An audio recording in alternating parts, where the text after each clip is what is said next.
So I'm going to be going over the most overrated fighter in each UFC division, because there's a lot of fighters that get hyped because they think they're like him or something with their skill, and there's a lot of people who just get hyped because of their ego.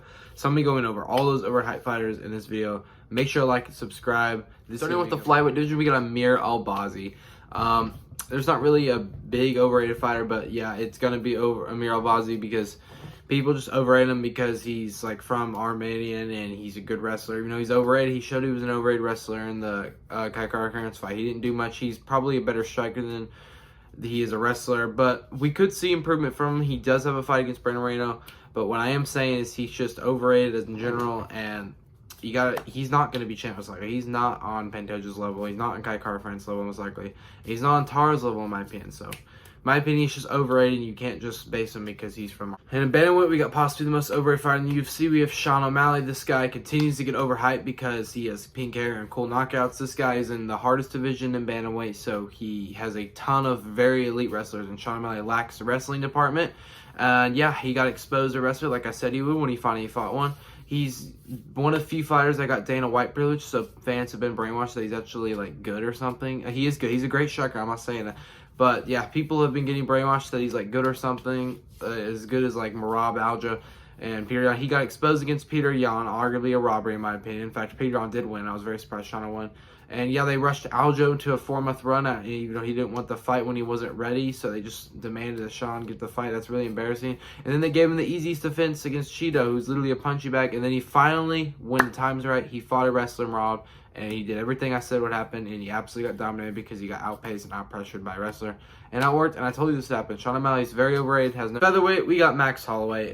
It's a little debatable, but yeah, there's not a ton of overrated fighters, but if I had to go on, I'd go Max Holloway because people just like overrate him because of his win against Gaethje. There's like, he thinks he's gonna like, people think he's gonna like murder Ilya or something. Needs to be close. People who think that are actually casual and don't really know UFC, because if you know who Ilya is, you know he's not losing anytime soon. That guy is one of the best fighters I've ever seen this generation. But them knocking into Ilya. Max Holloway just gets overrated for his past success. There's not really any way he gets the belt. I mean, he'll have his moments. Ilya. He's probably his hardest fight, but come on, let's be real here.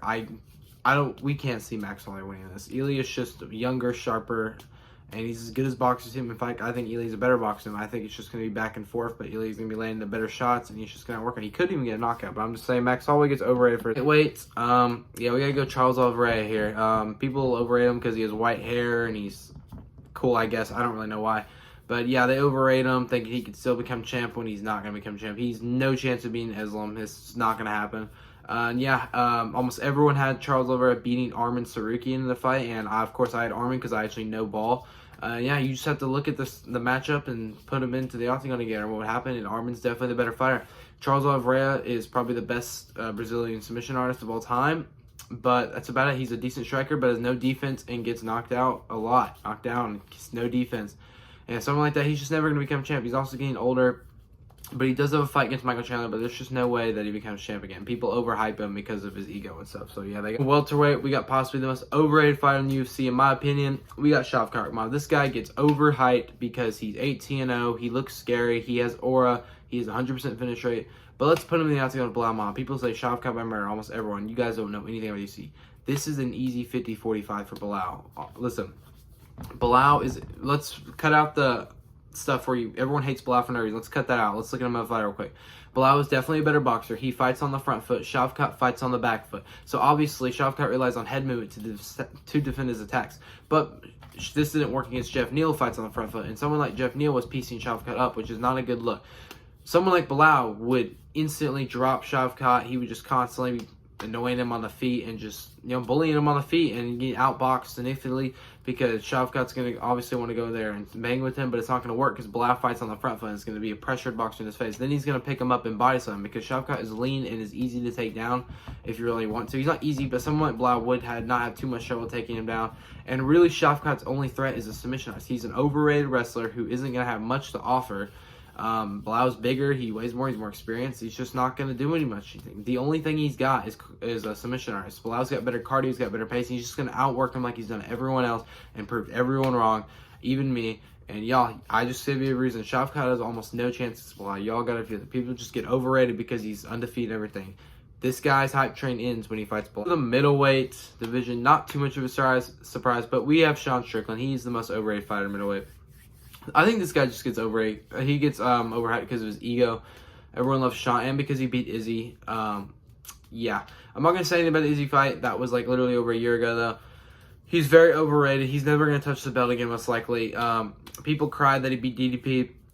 Could have gone either way. It wasn't robbery, and there's no way he's beating DDP in the rematch because it's gonna be in Africa. DDP keeps improving. He's now beat Izzy, Sean, and Whitaker in his last 3 fights. Yeah, he's just not gonna win. It's gonna probably be similar to the first fight, except DDP's gonna initiate his wrestling more. I think he's improved wrestling. He's gonna be able to have his way more of Strickland in the wrestling room. Yeah, there's just nothing he's really gonna be able to do. I think Whitaker also beat Strickland. Izzy beat Strickland, of course, in a rematch. Kyle probably beat Strickland. I'm just saying Strickland's very overrated. He uses the same stance, same form for every fight, and just walks you down like a boxer. I mean, it's effective, but it's just not a very good way to fight, and people know it's coming when you fight him. So yeah, in the light heavyweight division, kind of a toss-up. Not really too much overrated people in this division, but it's Alex Pereira. Don't get me wrong, Alex Pereira is probably one of the best kickboxers I've ever seen, but people overrate him that he can just knock out everyone. That is not true. This guy fights, he's easy to get hit. It's easy to hit Pereira, I'm telling you, with the way he fights. He relies on head movement. He's just not very fast. He gets hit a lot. He's also very prone to the 1-2. We've seen him get rocked by the 1-2. Izzy almost knocked him out in the first fight, the 1-2 at the end of the first round. And he did knock him out in the second fight. Yuri constantly initiated the 1-2 in the first fight and was landing on him. Probably won the round because of that. He doesn't know how to defend it, and someone like Khalil uses that. Except he has a lot of power, so I would not be surprised if Khalil catches him. Be real with you. But, yeah, Pereira just gets overhyped because people think he, like, knock out like, just everyone he fights ignorantly. People even think he'd beat John Jones, but... yeah, you just gotta, like, underrate him. He's not that good. There's a difference between pure boxing and MMA boxing. Someone like Ankalaev has a better chance of chinning him, and they're obviously protecting him from him. But, yeah, anyways, Ankalaev would probably chin him because he's a better pure boxer. He loves the 1-2, and he catches chin, and Pereira has been chinned by this. So, I mean, y'all just gotta stop overrating striking. He has lots of weaknesses and could get chinned any fight now. He's defending his title way too much. I'm just saying. Y'all gotta stop. Then, finally, last division, we got heavyweight. This was the hardest division to see who's overrated, but I gotta go John Jones. For people who overrate John Jones, they just like argue that John should be pound for pound #1. For instance, Dana White. No, he should not. How do you put him over someone like Islam Makhachev and Alex Pereira when he's fought once in the last 5 years? That's crazy. And yeah, people just say he's gonna murder Tom Aspinall. That's not gonna happen. Tom Aspinall probably has a better chance to win. He's younger, just faster, has all the advantages. I think he's more locked in than John too. I don't know what John's been doing. He's been out for like a year and a half now since he fought. And yeah, I think he could easily lose his title to even Stipe, honestly. And I think someone like John Almeida could do that. He's probably the most underrated fighter in UFC. I'll get that to another video though. But yeah, people just overrate John because he's the greatest of all time. There's a difference between the greatest of all time and the greatest right now, pound for pound. And people don't seem to understand that, so that's why people overrate. So anyways, that was my video over the most overrated fighters. I hope y'all liked it. I think this list is pretty accurate. Make sure you drop a comment below and let me know how you think. And yeah, I'll be making my prediction video Friday for UFC 307.